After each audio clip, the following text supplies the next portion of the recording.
साथियों नमस्कार। धार्मिक हिंदी कहानी के इस भाग में आपका स्वागत है और आशा करता हूँ आपको कहानी पसंद आएगी।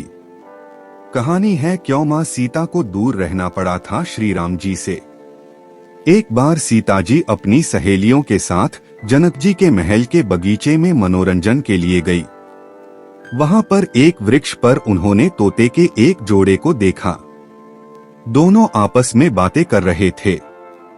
एक ने कहा कि अयोध्या में एक सुंदर और प्रतापी कुमार हैं जिनका नाम श्री राम है। उनसे सीता जी का विवाह होगा। श्री राम 11,000 वर्षों तक इस धरती पर राज्य करेंगे। सीता और राम दोनों एक दूसरे के जीवन साथी की तरह इस धरती पर सुख से जीवन बिताएंगे। सीता ने अपना नाम सुना तो दोनों पक्षी की बात गौर से सुनने लगी। उन्हें अपने जीवन के बारे में और बातें सुनने की इच्छा हुई।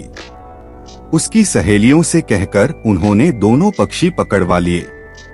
सीता ने उन्हें प्यार से सहलाया और कहा, भय मत करो, तुम बड़ी अच्छी बातें करते हो।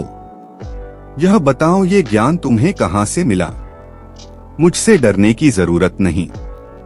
दोनों का डर समाप्त हुआ। वे समझ गए कि यह स्वयं सीता हैं।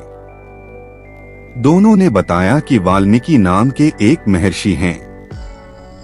वे उनके आश्रम में ही रहते हैं। वाल्मीकि रोज श्री राम और सीता के जीवन की चर्चा करते हैं। उन्होंने वहीं यह सब सुना जो अब सब कंठस्थ हो गया है। सीता ने और पूछा तो तोते ने कहा, दशरथ पुत्र श्री राम शिव का धनुष भंग करेंगे और सीता उन्हें पति के रूप में स्वीकार करेंगी। तीनों लोकों में यह अद्भुत जोड़ी बनेगी। सीता पूछती जाती और तोता उसका उत्तर देते जाते। दोनों थक गए। उन्होंने सीता से कहा, यह कथा बहुत विस्तृत है, कई माह लगेंगे सुनाने में। दोनों उड़ने को तैयार हुए। यह देख सीता ने कहा, तुमने मेरे भावी पति के बारे में बताया। उनके बारे में बड़ी जिज्ञासा हुई है। जब तक श्री राम आकर मेरा वरण नहीं करते मेरे महल में तुम आराम से रहकर सुख भोगो। तोती ने कहा, देवी हम वन के प्राणी हैं, पेड़ों पर रहते सर्वत्र विचरते हैं। मैं गर्भवती हूँ, मुझे घोंसले में जाकर अपने बच्चों को जन्म देना है। सीता जी नहीं मानी। तोते ने कहा, आप जिद न करें, जब मेरी पत्नी बच्चों को जन्म दे देगी तो मैं स्वयं आकर शेष कथा सुनाऊंगा। अभी तो हमें जाने दें। सीता ने कहा, ऐसा है तो तुम चले जाओ, लेकिन तुम्हारी पत्नी यहीं रहेगी। मैं इसे कष्ट न होने दूंगी। तोते को पत्नी से बड़ा प्रेम था। वह अकेला जाने को तैयार न था। जब तोते को लगा कि वह सीता के चंगुल से मुक्त नहीं हो सकता तो विलाप करने लगा। मुनियों ने सत्य कहा है, मौन रहना चाहिए। यदि हम कथा न कहते तो मुक्त होते। तोती अपने पति से विछोह सहन नहीं कर पा रही थी। उसने सीता को कहा, आप मुझे पति से अलग न करें, मैं आपको शाप दे दूंगी। सीता हंसने लगी।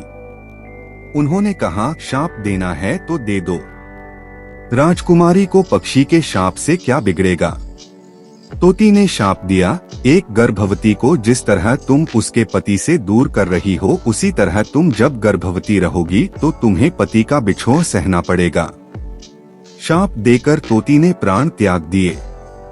पत्नी को मरता देख तोता क्रोध में बोला, अपनी पत्नी के वचन सत्य करने के लिए मैं ईश्वर को प्रसन्न कर श्री राम के नगर में जन्म लूंगा और अपनी पत्नी का शाप सत्य कराने का माध्यम बनूंगा। वही तोता बाद में अयोध्या का धोबी बना जिसने झूठा लांछन लगाकर श्री राम को इस बात के लिए विवश किया कि वह सीता को अपने महल से निष्कासित कर दें। और वही हुआ जो तोते ने कहा था। धोबी ने सीता माता पर झूठा लांछन लगाया और भगवान श्री राम ने यही सोचकर कि कोई रघुकुल पर आंच न आए मां सीता को गर्भवती अवस्था में वन में भेज दिया था। साथियों, यह कहानी आपको कैसी लगी कमेंट में जरूर बताना और वीडियो को लाइक करना।